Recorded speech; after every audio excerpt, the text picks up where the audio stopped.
Hi friends, উর্মিশা লাইফস্টাইলে আবার welcome. আজ আমি বানালাম চিকেনের জন্য পেঁয়াজ কাটা ছিল, টমেটো কুচি আর চিকেন, সাথে আদা বাটা, রসুন বাটা আর লঙ্কা বাটা। আজ দুপুরে মাটন হয়েছিল, তাই রাতে চিকেনটাই ঝটপট রুটির জন্য বানিয়ে ফেললাম অল্প করে। কড়াতে তেল গরম করতে দিলাম। তেল গরম হয়ে যাচ্ছে। তেল গরম হলে এবার দেবেন তেজপাতা, তারপরে সব পেঁয়াজগুলো কড়াইতে তুলে দেবো।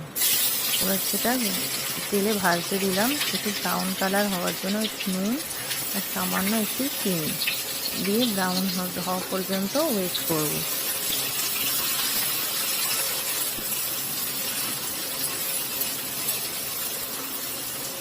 তেলটা গরমে পেঁয়াজটা ভাজা ভাজা হয়ে আসছে। এবার একটু নুন আর চিনি অল্প করে দিয়ে দিলাম। এবার তারপর একটু রসুন বাটা, আদা বাটা, লঙ্কা বাটা সবই একসাথে পরপর তুলে দেবো। কালারটা হয়ে আসবে। তারপর দিয়ে দিলাম মাংসটাও কষায় প্রায় হয়েই গেছে, তেলও ছেড়ে দিয়েছে।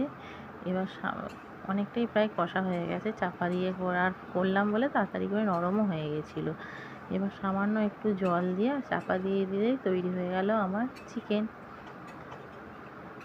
প্লিজ তোমরা এই পেজটা আমার লাইক অ্যান্ড সাবস্ক্রাইব করে দিও। টাটা।